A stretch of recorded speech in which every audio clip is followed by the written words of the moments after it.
Well, I just want to share a little bit about my life with you to begin with. I used to work in the therapeutic world of rehabilitation as an occupational therapist, or those in the profession would call us OTs.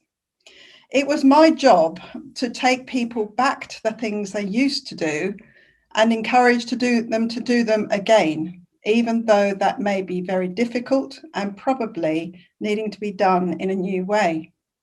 So often for me, this was someone that may have experienced a brain injury or trauma, possibly through a stroke or other occurrence having, invaded their life.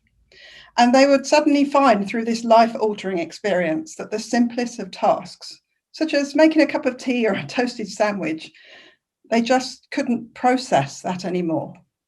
And so part of what I did would be to take them back to this task, step by step, take them through the process in order to restore just a small amount of independence for them as they began to relearn some of the simplest things in life that we take for granted. I remember very clearly the fear that patients felt, the fear of failure, letting me down, feeling that they were being tested, confused about why they were finding it so hard. But then there was the delight when, possibly over a number of sessions, they could once again do something as simple as make a cup of tea for their loved one. You see, rehabilitation is about taking a clear look again at what was, recognizing that the present is different, but that there can be a new future and new habits to be learned, which provides a way forward.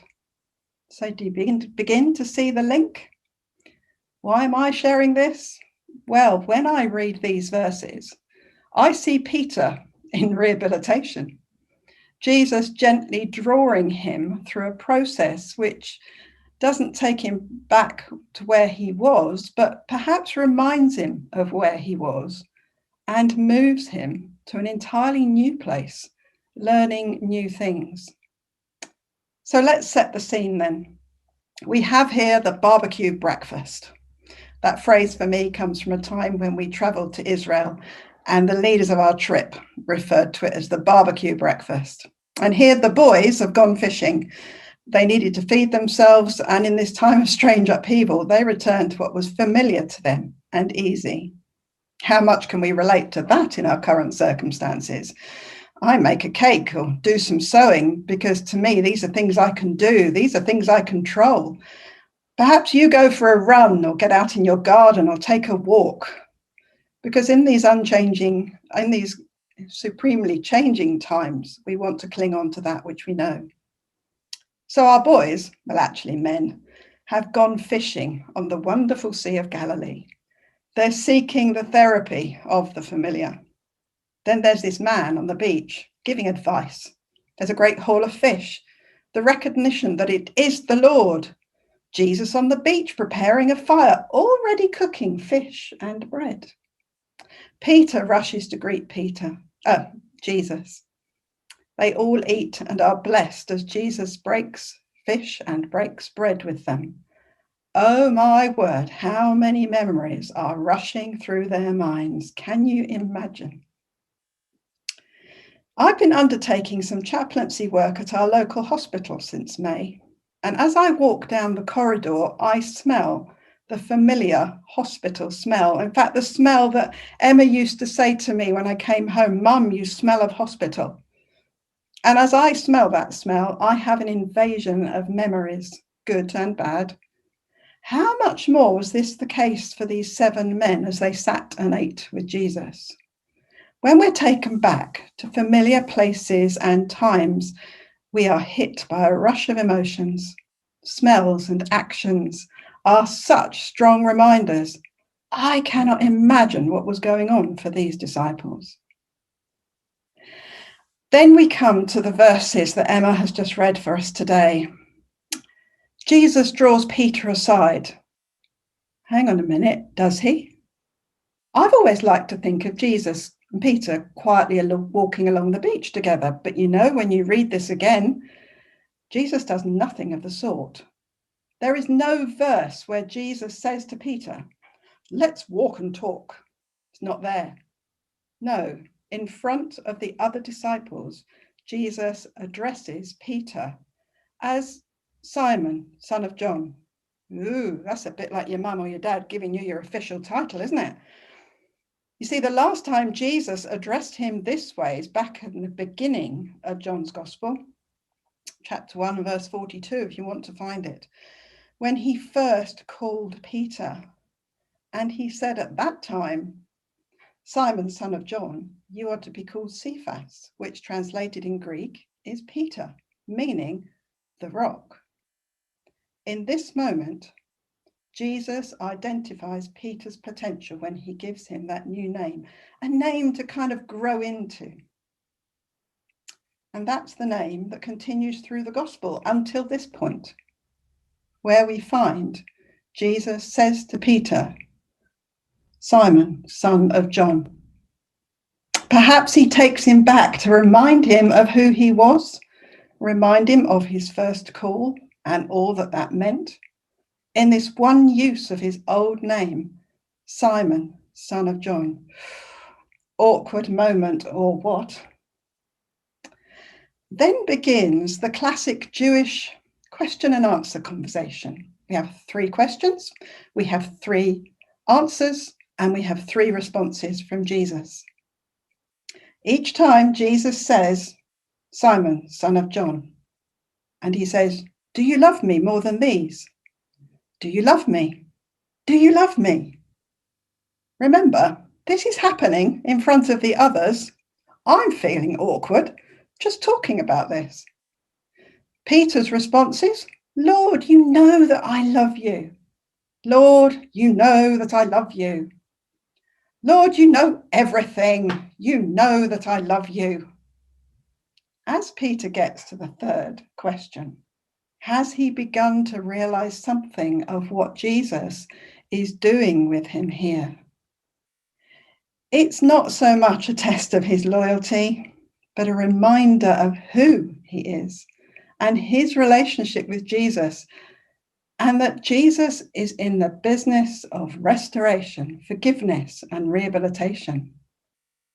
But hang on, let's stay with this word love for a moment, because I'm guessing, like me, a good number of you will have heard many sermons on this passage, with much being made about the use of the Greek words phileo and agape, which both mean love. One perhaps is reckoned brotherly love, and the other more of an unconditional love. And I've heard sermons where it's conveniently placed that these words have been used in the Greek as such a way as to mean, Jesus and Peter responding with these different types of love. Aha, if you read the commentaries, unfortunately, the scholars disavow us of this, pointing out that these 2 Greek words for love are actually used completely interchangeably throughout the New Testament. And it would be wrong to place too much emphasis on how the author of this gospel uses them. So I'm sorry, we can't hang this sermon on that one. So what then is Jesus doing using this repetition in front of Peter's band of brothers? I believe there are 2 things of significance here. Peter has always been outspoken and upfront about who he believes Jesus to be. He declares he's the Messiah at Caesarea Philippi in Matthew 16. He declares in Matthew 26 that even if others fall away on account of you, I never will. And then, of course, his predicted denial of Jesus is fulfilled. And he declares that he's never known him and he was not one of his followers. All of this is abundantly public. Rehabilitation and restoration is often about returning to what was and appreciating the gap of where we were and where we are. Jesus was taking Peter back in time, gently helping him relive that moment with the smell of the charcoal fire, perhaps, with the memory of the shared meals with Jesus breaking bread, and then the conversation with the 3-fold repetition, a reminder of each one of those painful denials. and it's in front of the others. Perhaps it needed to be public. Did Peter, this brash, strong fisherman, have tears streaming down his face as he answered Jesus' questions?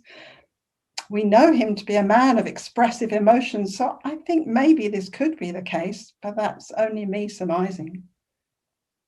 What happened here is the sin that was so public when Peter denied Jesus, the barrier of failure that was so painfully public, is now being washed away by Jesus' forgiveness, and it's being removed publicly.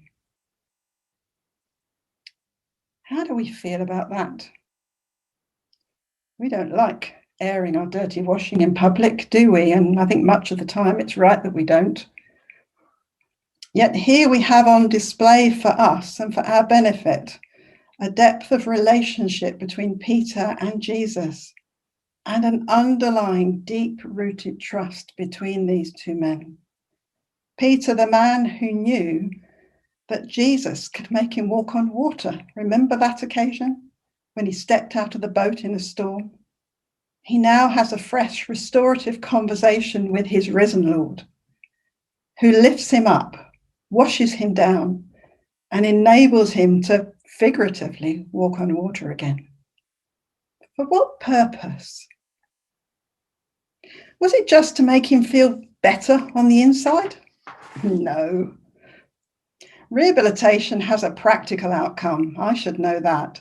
The patients I worked with, many, not all, were discharged with new skills, with renewed confidence to take on a new role in the world, to live their lives to the full. So too with Peter. Do you remember Jesus' words in John 10:10? I have come that they may have life and have it to the full. Jesus is fulfilling this here with Peter.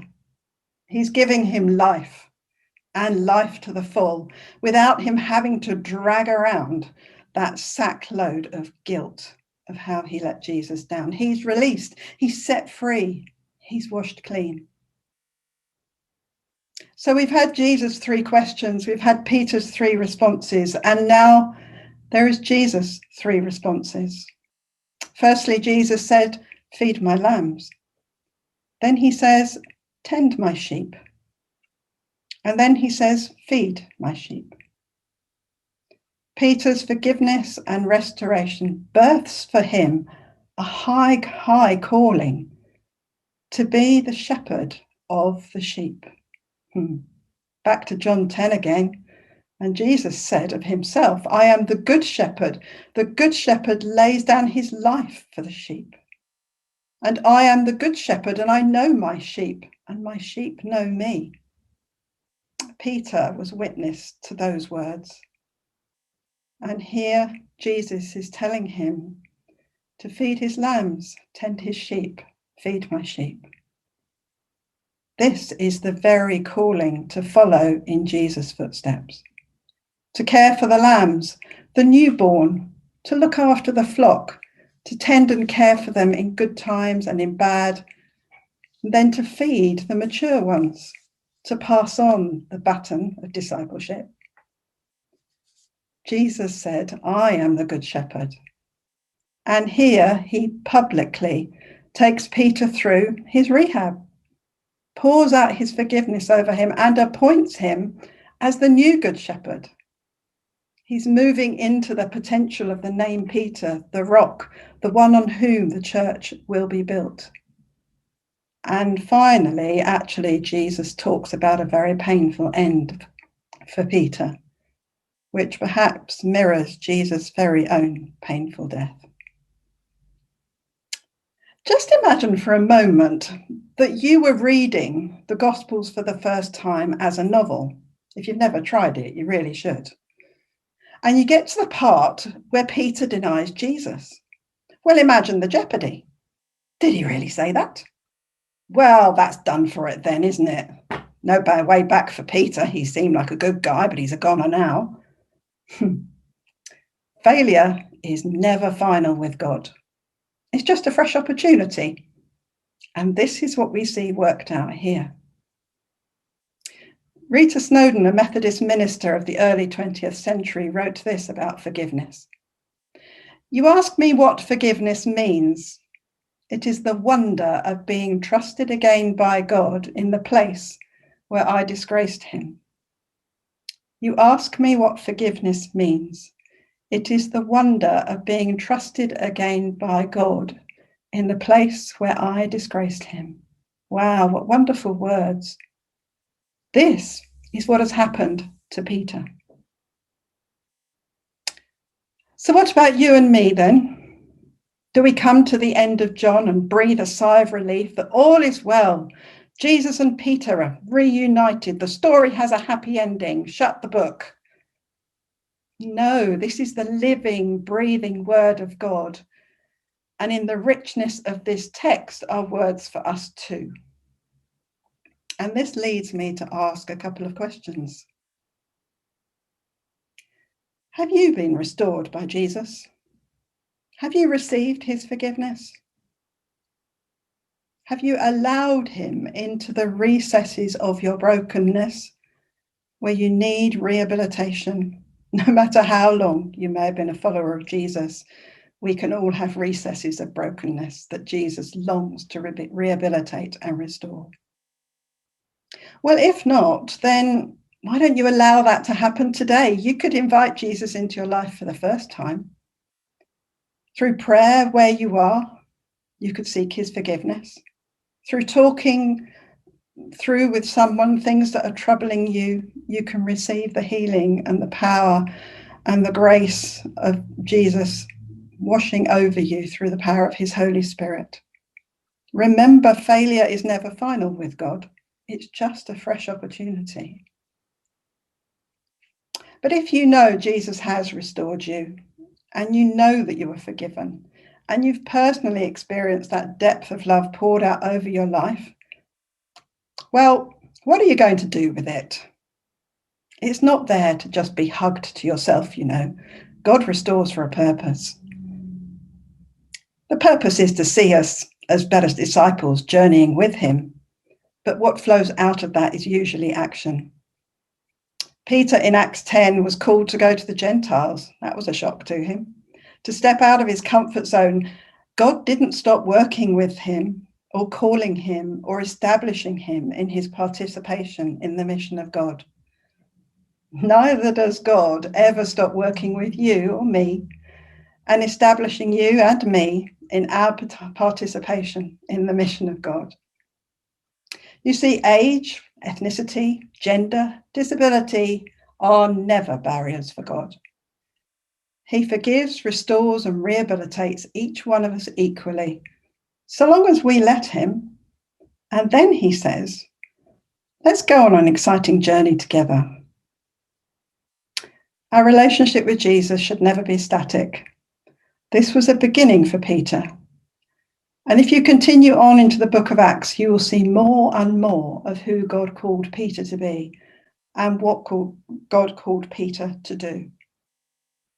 So I encourage you to continue your exciting journey with God in the security of the rehabilitation, the restoration, and the forgiveness received through Jesus' amazing sacrifice and his glorious resurrection, and through the power of the Holy Spirit.